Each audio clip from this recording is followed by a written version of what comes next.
আজ এমন একটি হাসপাতালের সঙ্গে আপনাদের সকলকে পরিচয় করাবো, যে হাসপাতালে রোগী দেখার জন্য প্রত্যেক দিন সকালবেলা ভগবান জগন্নাথ দেব আসেন। এমনিতেই জগন্নাথ দেবের এক বুক কলিজা। তিনি প্রতিটা ভক্তের জন্য এতটাই ভালোবাসায় ভরিয়ে দেন, তিনি ভক্তকে দর্শন করতে রাজপথে নেমে আসেন। তিনি ভক্তকে দর্শন করতে দুই হাত বাড়িয়ে দেন। তিনি ভক্তকে আলিঙ্গন করার জন্য সবসময় চোখের পাতা খোলা রাখেন। একমাত্র জগন্নাথ দেবেরই চোখের কোনো পাতা নেই। কেন বলুন তো?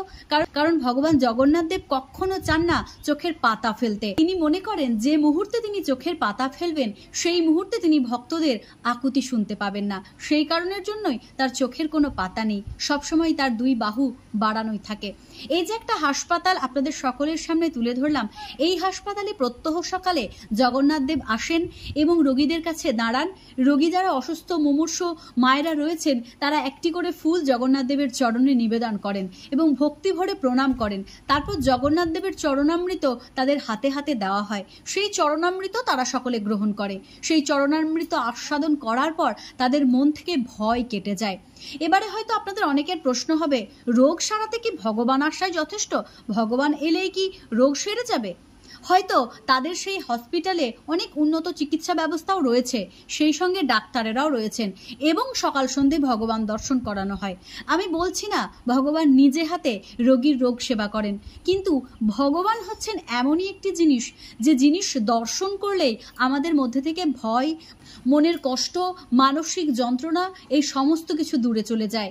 আর আমরা হয়তো অনেকেই জানি, আবার অনেকেই জানি না, প্রতিটা রোগের ওষুধ হচ্ছে মানসিক শক্তি। একজন ডাক্তার আপনার চিকিৎসা করে শুধুমাত্র একটু ওষুধ দেবেন কিংবা একটু পথ্য দেবেন, আপনাকে সুস্থ একমাত্র আপনার মানসিক শক্তিই করতে পারেন। যদি কোনো মানুষের মনের ইচ্ছাই না হয় যে আমি বাঁচব, তবে হাজার অপারেশন, হাজার ওষুধ, হাজার পথ্য তাকে বাঁচাতে পারবে না। যদি সেই মানুষটা মনে করেন আমি বেঁচে থাকবো, আমি শক্তি দিয়ে লড়বো, তবে কিন্তু তিনি ওষুধ ছাড়াও অনেক সময় বেঁচে যান। সেই কারণে দেখবেন ফুটপাতবাসী যারা হয়তো চিকিৎসা করাতে পারেন না, যাদের দগদগে ঘা নিয়ে বেঁচে থাকতে হয়, তারা কিন্তু একজন এসি ঘরে থাকা মানুষের থেকে বেশি দিন বাঁচেন। এমনটা নয় যে ওই ফুটপাতবাসী এই এসিতে থাকা মানুষজনের থেকে বেশি আরামে আছে, কিন্তু তার মানসিক শক্তি অনেক বেশি।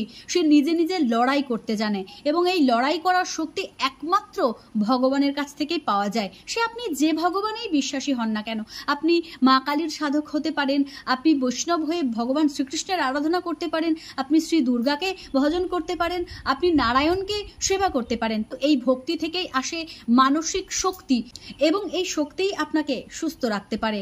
আপনি 100টা ওষুধ খেয়ে যতটা না ভালো থাকতে পারেন, আপনার একটুখানি মানসিক শক্তি আপনাকে তার 3 গুণ ভালো বা বেটার রাখতে পারে। আর এই যে হাসপাতালে দেখছেন ভগবান দুবেলা দর্শন করে যাচ্ছেন, এটার একমাত্র কারণ হচ্ছে প্রতিটা রোগীর মধ্যে মানসিক শক্তি সঞ্চয় করা, যাতে সেই রোগীটা মানসিকভাবে আগে সুস্থ হয়ে ওঠে। শারীরিক অক্ষমতা, শারীরিক অসুস্থতা তো ওষুধে সেরে যেতে পারে, কিন্তু মানসিক সুস্থতার জন্য একমাত্র মানসিক শক্তিই দরকার, যে মানসিক শক্তি ভগবান দর্শনেই আসে। তাই এই ভিডিওটা দেখে যদি কারো মনে হয়ে থাকে এটা অতিরিক্ত বাড়াবাড়ি বা এগুলো একটু বেশি বেশি, তো তাদেরকে বলবো আপনারা কোনোদিন মানসিক রোগে ভগবানের কৃপায় যেন পড়বেন না। মানসিক রোগে যদি পড়ে যান না, তাহলে আপনাদের তখন ভগবান ছাড়া আর কাউকে দেখতে বা কাউকে শুনতে ইচ্ছা করবে না। যখন চারদিক থেকে বিপদ ঘিরে ধরে, যখন মনে হয় এক মুহূর্তে নিজেকে শেষ করে দেব, তখন একটা মিনিটের জন্য আপনি ভগবানকে দর্শন করার চেষ্টা করবেন। তাহলে দেখবেন আপনার সেই জড়তা, আপনার সেই কষ্ট, আপনার সেই নিজের মধ্যেকার ভয় সমস্ত কিছুই শেষ হয়ে যাবে। তাই আমি একটাই অনুরোধ করব, দিন শেষে অন্তত একবার একটু সময় ভগবানের জন্য নিবেদন করুন। কারণ তিনি আমাদেরকে হয়তো প্রত্যক্ষভাবে কোনো কিছু করে দেন না, কিন্তু সেই কাজটা করার মানসিক শক্তি তিনিই যোগান। আমার জীবনে অনেক এমন পরিস্থিতি এসেছে যখন ইচ্ছে হয়েছে যে হয়তো এ জীবনে বেঁচে থাকাটারই কোনো দরকার নেই, কিন্তু তবুও আমি উঠে দাঁড়িয়েছি, তবুও আমি ঘুরে দাঁড়িয়েছি, চোখের জল মুছে দাঁতের দাঁত চেপে লড়াই করতে শিখেছি। একমাত্র সেটা যদি কেউ করে দিতে পারেন তবে সেটা ভগবান। কারণ চারিদিক থেকে যখন সমস্ত রাস্তা বন্ধ হয়ে যায়, তখন একটা রাস্তা খোলা থাকে, যে রাস্তায় আমরা সবাই একই, সবাই সমান, প্রতিটা মানুষের জন্য ভগবানের দুয়ার অবারিত। তাই আজকের এই ভিডিওটা সেই সমস্ত মানুষের জন্য যারা ভগবান বিশ্বাস করেন না, আপনারা একবার তাকে বিশ্বাস করে দেখুন। আমি এইটুকু 100% গ্যারেন্টি যে ওষুধে আপনি যতটা না সুস্থ হবেন তার থেকে একটুখানি বেশি হলেও সুস্থ হবেন ভগবানের নাম জপ করতে করতে ওষুধটা সেবন করলে।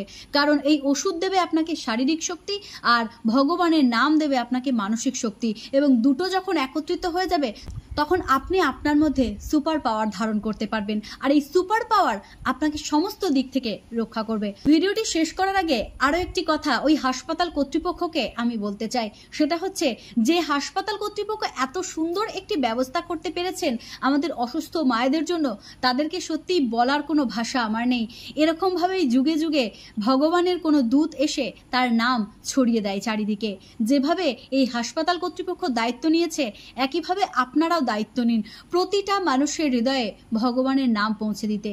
তবেই হয়তো দিন শেষে আপনিও হয়ে উঠবেন প্রকৃত সনাতনী। দেখা হচ্ছে নতুন কোনো ভিডিওতে, নতুন কোনো দিন। ততক্ষণের জন্য সকলে ভালো থাকবেন, সুস্থ থাকবেন। জয় শ্রীকৃষ্ণ, রাধে রাধে।